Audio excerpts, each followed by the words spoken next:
Hey everybody, Jonathan Broadbent here, your host of UnWoke.Academy. It looks like we have a glitchy connection today.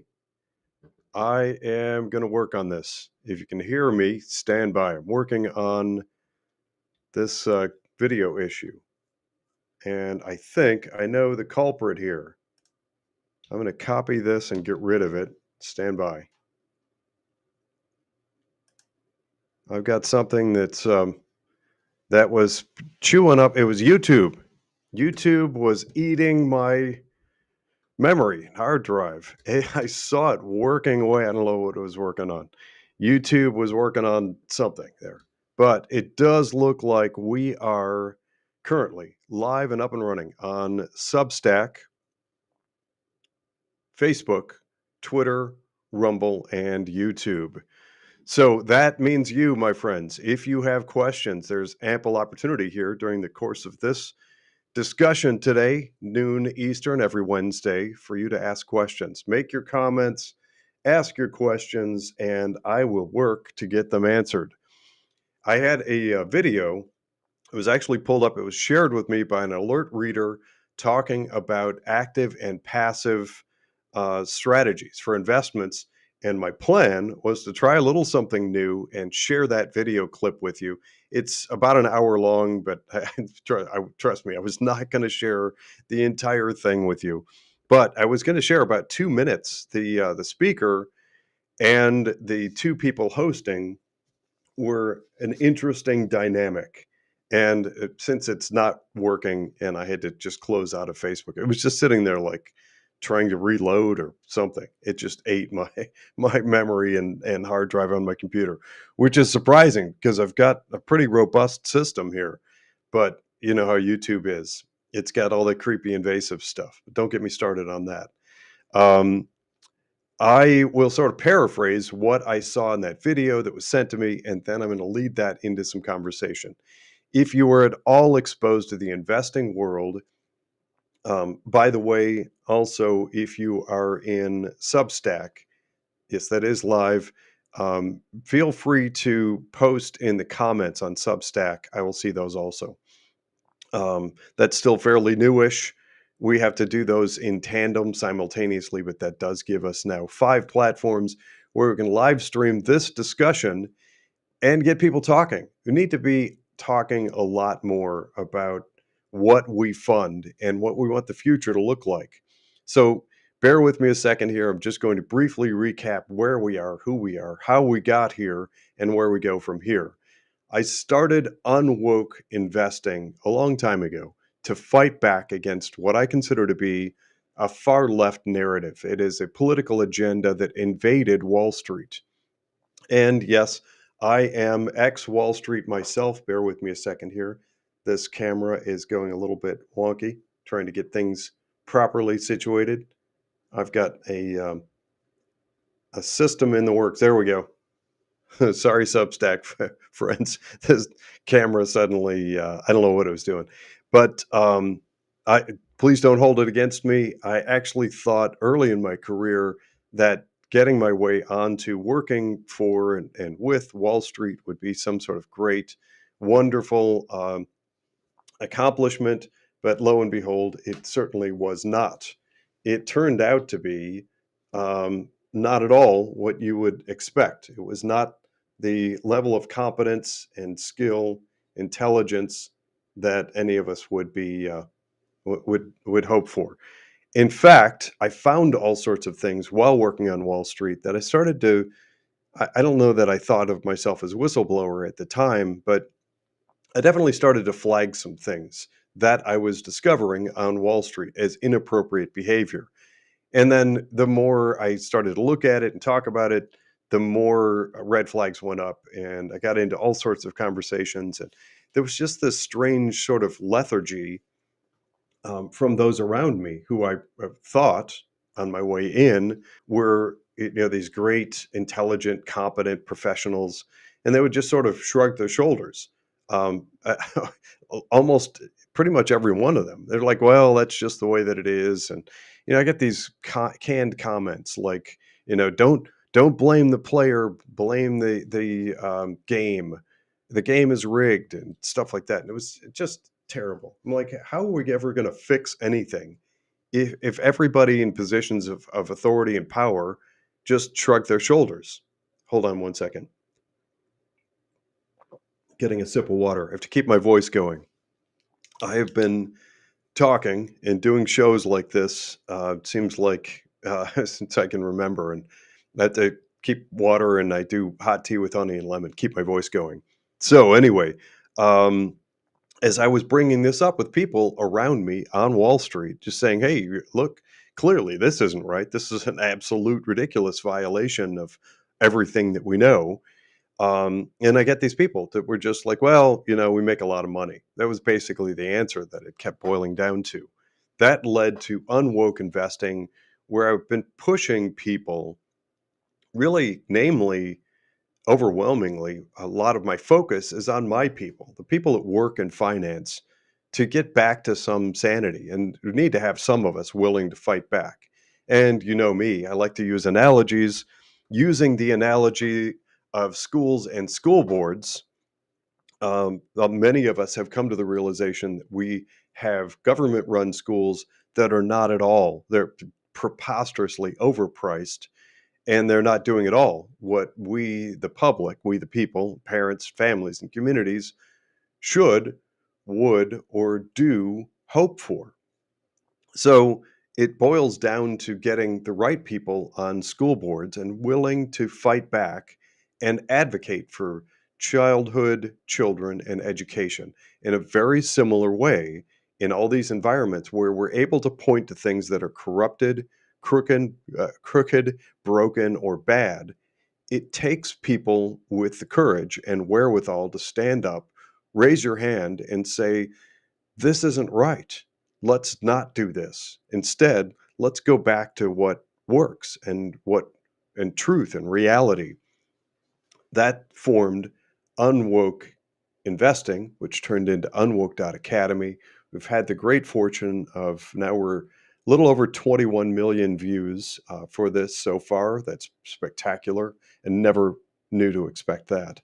And we've had some great guests. We've had a lot of really active conversation around the investing world and what we fund. I know it can seem a little bit daunting to venture into the investing world and talk about it, but we need to do that. And we need to be clear, honest, and transparent about what it is, what's broken, and how we fix it. And a starting point is at least some basic understanding of where we the public, typically interact with Wall Street and finance.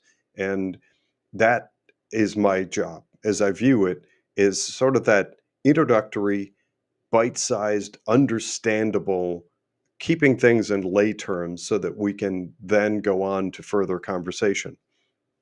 To begin with, the idea of capital markets, when you think about where we invest our money, if you have a 401k or IRA, it doesn't matter. If you're investing money somewhere, the chances are very good that you are going into funding companies, plural. What those companies are and what they represent to the world in the future should be front of mind for more people than it is. We've allowed ourselves as a population, as a society, really globally, to allow our money to shift into focusing almost exclusively on far left, ultra far left globalist ventures. I've talked about it before. And yes, if you haven't seen the episodes, um, Globalist Bubble and Parade of Woke Sameness, go back and watch those. Those are a good sort of entry point if you haven't watched those already. And I talk about that, I show it, and I prove it. And things like mutual funds are our typical avenue into that. Mutual funds give us that sort of check the box, out of sight, out of mind avenue to let our money be funneled into whatever somebody else wants to invest in. Overwhelmingly, and again, I'm not just saying this off the cuff, I have proved this significantly again and again, repeatedly. The overwhelming majority of the typical managers, investment managers, and that means mutual funds and all the things like them, they have allowed themselves to be steered into investing your money, our money, the US dollars and otherwise, Western, Eastern, Middle Eastern, South American, all over. Massive, unbelievable, unfathomable, huge amounts of money into the left. So mutual funds are supposed to be a place where you're trusting some manager to act on your behalf. It's supposed to be an arena where your 401k or IRA or whatever, you can check the box and know that whatever such and such manager is going out into the world and doing the right things by you. I continue to prove that that is unfortunately, overwhelmingly a fallacy at this point. It's not true. It's actually not happening. We have many, many managers out there who have, I can't speak for them. I don't know what led to this disconnect in their minds, but they've allowed themselves to fall into this trap of thinking that they don't have to compete in the overall marketplace. They don't have to try to do better, find better research, find good investments, avoid bad investments, and do all the things that you absolutely should and must insist on for yourself, for your 401k or union pension plan or whatever, your church savings plan, whatever it is. I don't care. Any pooled investment, anywhere. You and we should be demanding of them that they get back on track and do the right things. How we define right things is actually easier than you think. There are lots of conversations that can take place, and you should, if you have a set value system. If you are, for instance, extremely patriotic and you believe in make America great again or America first, if you are religious and have a value system, those should be applied in your terms. But prior to that, there's a much easier answer that applies to everybody, everywhere on the political spectrum, and that is fundamentals. If you're investing somebody's money, if you run a mutual fund or something like it, if you are in any way, shape, or form managing money on behalf of other people, have definitions, have a strategy, have an investment philosophy, and publish it. It's really as simple as that. And you could go ultra far left. You could go into the climate change agenda and all those things. I don't agree with those, but I do believe that people that do believe in that should have a home and define that and be articulate. If you are far right and very conservative, define that and then show people that you are actually doing what you say. What we have is this insane environment where lots of things have this label and I can't find any that are actually a true label, or I can't say any. I can find very, very, very few that are an actual label. So if they say sustainable fund or environmentally, whatever, fill in the blank with critical race theory, DEI, with the environment and the environment, social and governance, ESG for short, all of those. When they have that label, as soon as somebody like me with any degree of training goes in and starts asking questions, it evaporates. It's a veneer. It's a false label. It is a trick played upon society. Thankfully, as a side note, we are seeing some catch up. We are seeing some backlash. And I think that's a great thing.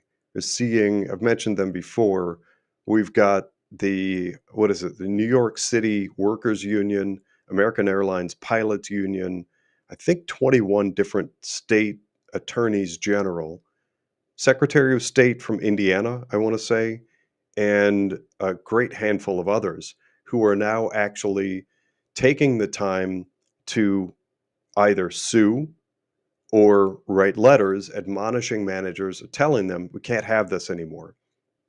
You cannot go out into the world and slap a label like ESG friendly or something and attract money without defining that and saying to the world and to us, the investors, that and the whoever has the billions of dollars and ultimately trillions invested in those things, what is the problem that you've found and how do you propose to fix it?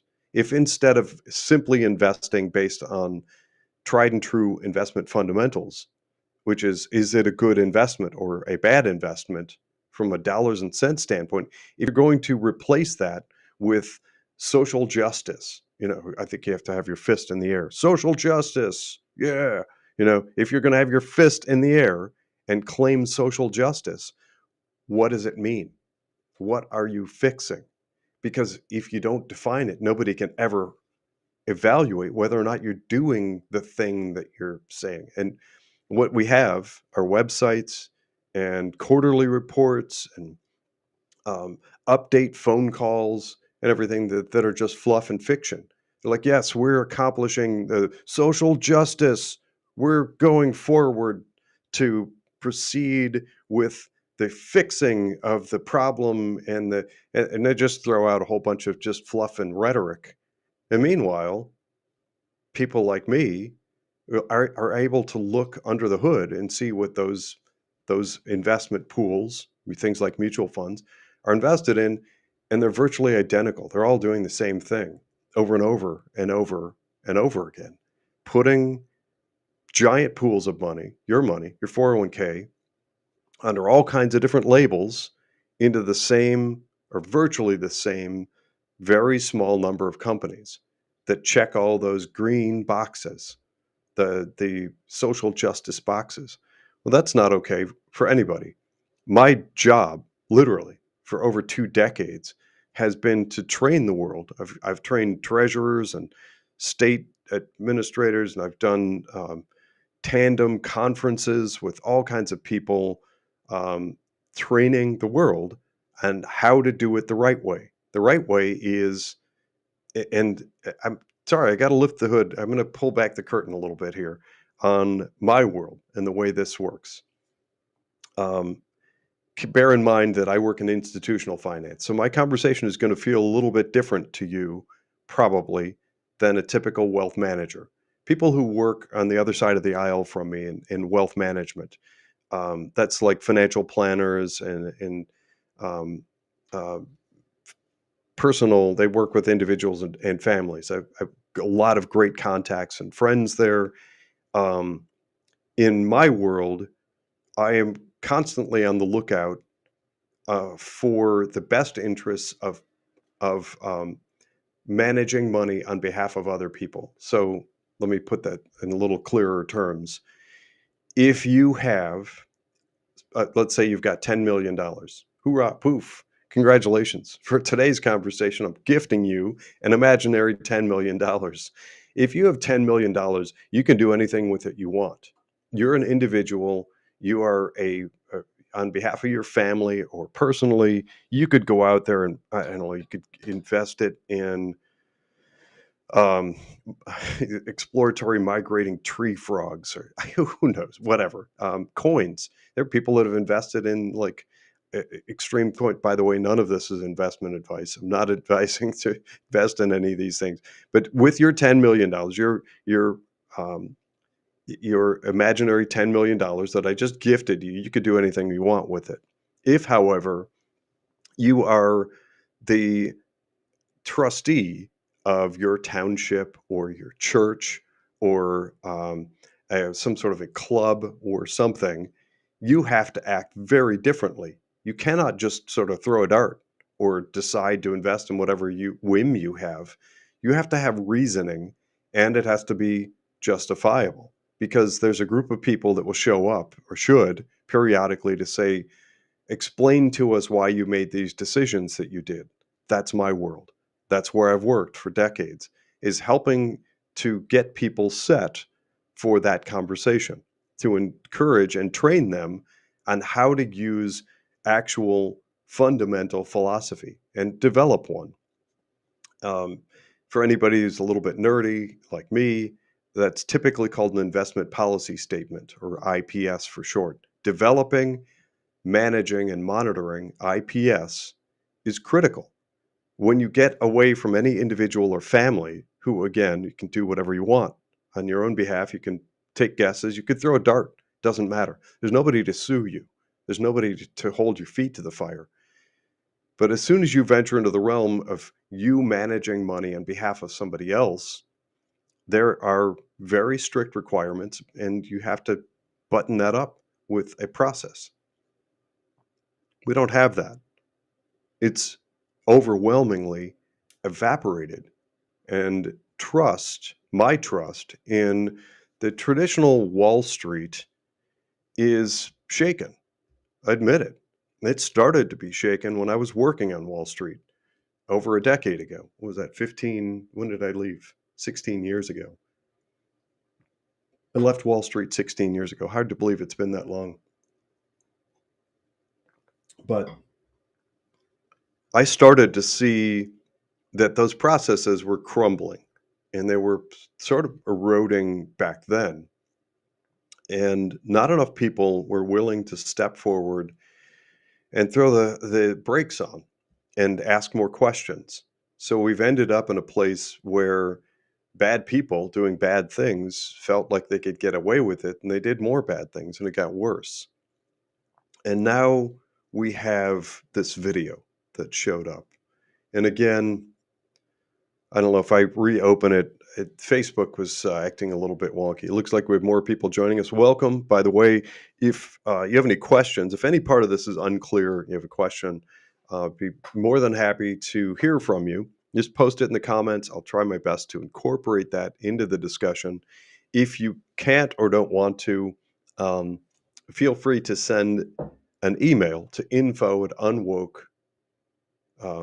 What is it? info@unwokeinvesting.com. I knew that. info@unwokeinvesting.com. We've got a few different websites that out of this whole process of discovery, the financial PMA came along. Because, of course, as I was doing whistleblower stuff and exposing firms for not doing the right things, and instead putting this veneer of like sustainable and ESG and DEI and stuff on their investment pools, I was asked by a lot of people, where are the good guys? Where should we be investing? Ultimately, and I understand you may not like this answer, but you have to know it. You have to know this answer. The only real good, solid, tangible way to know what you own is also the way to get rid of management fees and what are frequently extra layers of fees and costs. And that is by building a portfolio. Our grandparents did it. It's going back to what we know works. Before the mutual funds and all the other things that came after, unit investment trusts and exchange traded funds and collective investment trusts and all those different types of manager structures where you're giving the rights and authority to somebody else to manage your money on your behalf and giving them all the voting rights and everything. Before that existed, our grandparents built a portfolio of direct investments. They invested in companies that they could believe in, and they saw those companies. And then really exciting things begin to happen for anybody that does take that step and go back to what we know works. The investment management fee disappears. We also know that you can go unwoke tangibly. You can go, you can, by the way, Unwoke is not a product. We're a research tool. We do research and report on it. But by building a portfolio of different investments, you can get a diverse mix of companies that you can actually track. You can see them. You can understand what you own, and you can see the value. And you're eliminating, as I said, those investment management fees. In mutual funds, the fee, they're always opaque and hard to figure out. And I understand that. The world of finance, I've spent decades unraveling that and making it understandable to any layperson. In the world of mutual funds, it's referred to as an expense ratio, or E/R for short. If you ever see E/R and it's like 0.5% or something, that's the fee that continues to erode off of your investments.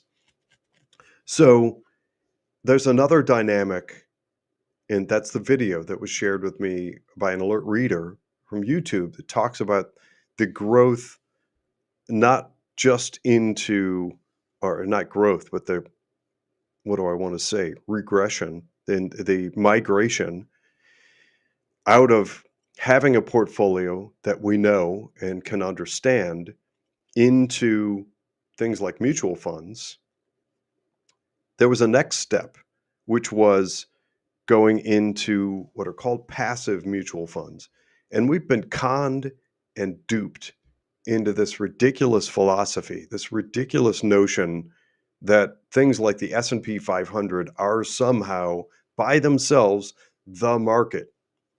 The S&P 500 is actually 503 issues out of roughly 16,000 companies you might invest in, which means if you're one of those 503 companies, hoorah, you've just conned the whole world into thinking you're really the only place that should be invested in. And you're going to recognize the names: Apple, Microsoft, Amazon. You've got all those usual suspects, and they are so overfunded. They love the idea of virtually everybody getting pulled into over investing in them. And of course, let's get back to what works, the fundamentals. In a real world, you get society as a whole, humanity, deciding what's an appropriate price. Is $10 trillion per share for Apple? I'm clearly exaggerating. Is that reasonable? How about $50 trillion per share? That a long time ago, it passed up being reasonable. And again, I'm going to use that analogy. I've said this a few times.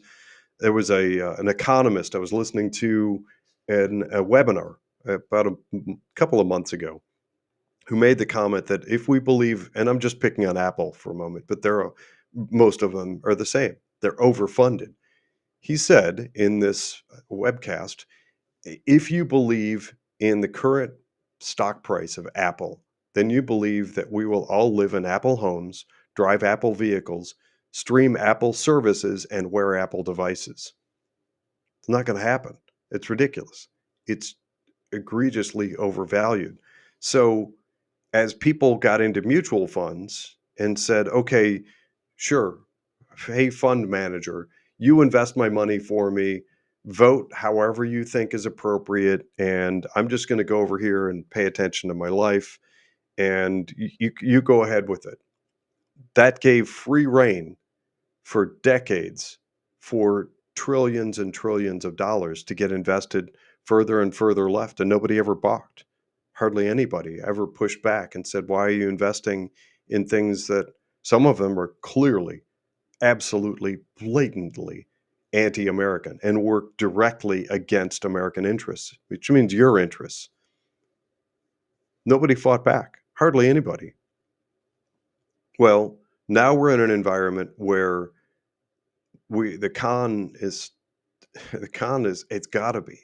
I really think that it has to be just about played out, because with this notion that the S&P 500, again, that's 503 issues, that the how do I want to break this down? There are, I believe, 8 companies that represent roughly 40% of the S&P 500.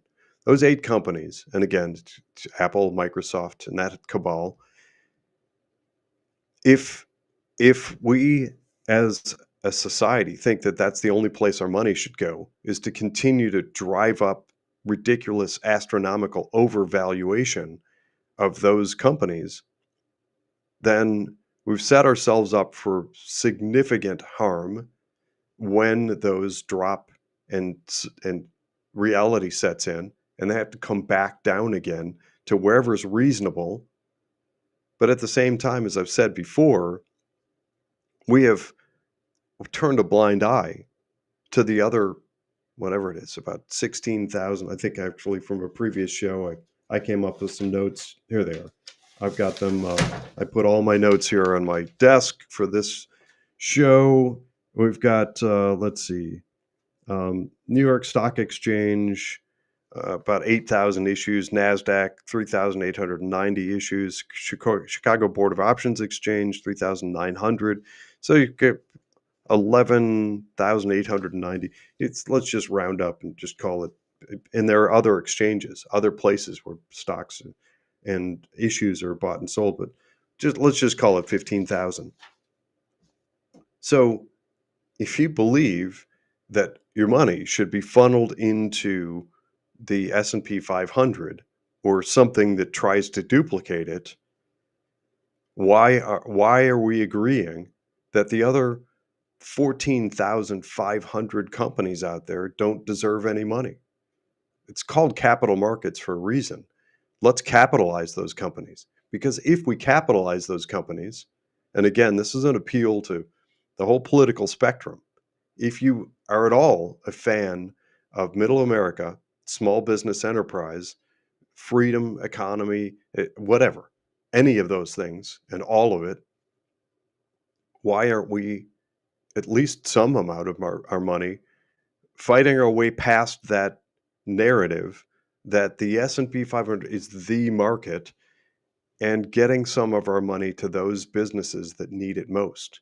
Those companies out there, they desire it. And you know what I'll do in the show notes? I'll go back and bring up that YouTube video. I'll try to timestamp it. I think it was right around 4 minutes or something. And I'm going to tell everybody, watch 1 minute of this thing, or if you have the time, watch the whole thing in speed. But these are people. They make some good points, but unfortunately, and this is kind of a tangent. I think I'm going to do a whole episode on this. Um, I'm going to do an episode, I think I have to, that focuses on what I'm discovering in conversations with other financial professionals. Where I sit working in institutional finance and having the focus that I have, it puts me in a position to interact with a lot of people all across the spectrum in the world of finance, from banking to institutional management, a lot of fund managers, most everyone that you've heard of, some that you probably haven't, and a lot of my counterparts on the wealth management side. In fact, it's earlier today, I was speaking with a pretty high profile wealth management shop. And we ended up with some fundamental disagreement, because where I think I need to focus, and I think I'm going to dedicate a whole episode to this, is to a certain extent, many of my people are the Kool-Aid drinkers. We came up and were trained in this environment that continues to sort of pound down our throats. Product, product, product. Gather assets, acquire money, bring it into one place, sell as much product as possible, because that's where the profit is. And whenever talking or discussing or analyzing, talk about the markets being S&P 500 and the things like it. And for the life of me, I actually really struggled. And this person, I'm a seasoned veteran. I've been at it for several decades now. And this person is a little older than I am, and predates even me. And that it's so ingrained in this person I was speaking with to think in terms of the S&P 500. Well, the S&P 500 is up, so why wouldn't that be a good thing? And that navigating to a point in the conversation where we can agree to talk about what's not being funded and the inflated risk, the bubble nature of overfunding that small number, 503. If 503 issues in the S&P 500, if they get 90% of the world's money, they can't possibly ever justify that value. They can't. It goes back to that Apple analogy. The whole thing, it's quicksand, and it's not truth. There's no truth there that I can find. There's nothing there. Um, so I'm double checking now. I don't see any comments to include. Again, if you do think of something later, or if you watch this video on a replay and think of a question, send it to info@unwokeinvesting.com. That'll get my attention. I will try to answer what questions I can. But again, we've got people who we took those blinders off and stopped thinking in terms of the S&P 500 being like the investment, and started thinking in terms of good companies out there in all kinds of different markets and industries all over the place that are positioned well to hopefully do well. And we started delivering the advice and guidance for that publicly a long time ago.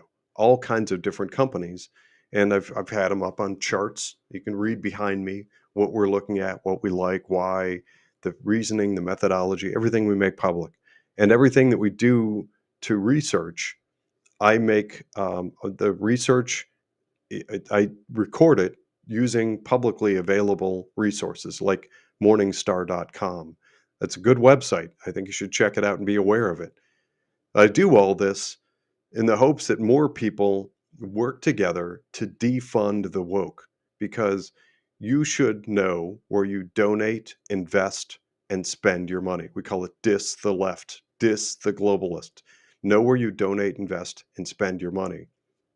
For those interested, we set up a financial PMA. It goes a little beyond that. It takes the research and deploys it, but we're also working to fight back against the massive amount of data mining that takes place in the financial world. Just trust me when I say that it puts cell phones, those smartphones, to shame. It is so invasive, the amount of data mining. It is aggressively invasive, and it's growing like a cancer. It's like a weed.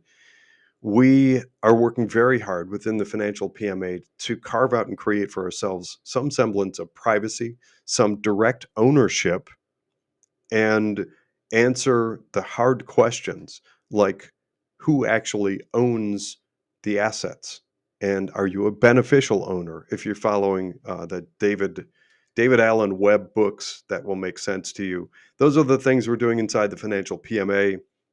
For anybody that's interested, we made the price point so low that we would make it a no-brainer for people that do want to come and join us, because we're hoping to move the needle quickly on defunding the woke. Get people out of harm's way, get them out of this concept that the S&P 500 is in and of itself somehow the market, which is hogwash. It's completely ludicrous to speak in those terms. And get them into things that are better, that align with their values, because that's really ultimately what you'll find. If you go to financialpma.com, that's our website, you'll see that we are aligned with a certain investment philosophy. And if it's not for you, take the idea of it and go somewhere else. Recreate that, recreate what we're doing, and make it your own. Start a financial PMA, get people with financial background. Doesn't have to be Wall Street. My background is institutional finance and Wall Street. Anybody and everybody. There should be a lot more of us forming these and creating our own private membership associations. And of course, a side note on that, if you're not familiar with the term PMA, private membership association, go do some web searches. I suggest Brave. I use it instead of Google. But whatever you use, you'll find great research into private membership associations. They've been around for a long time. I just believe that we are the first out of the gate to apply a private membership association to finance. That came out of weaponized regulators. But that's another topic I've covered before and will continue to cover in the future. For now, I'm going to wrap things up. Hopefully, you found this discussion informative and interesting. Again, I'm just skimming here. So I see some notes, but that doesn't appear to be a question. Welcome, everybody. The plan is to go live at noon Eastern Time every Wednesday on Substack. We're on Facebook, YouTube, X, and Rumble. Bring your questions, bring some friends back, and join the conversation. In the meantime, I hope you have a great week. Thanks for listening in.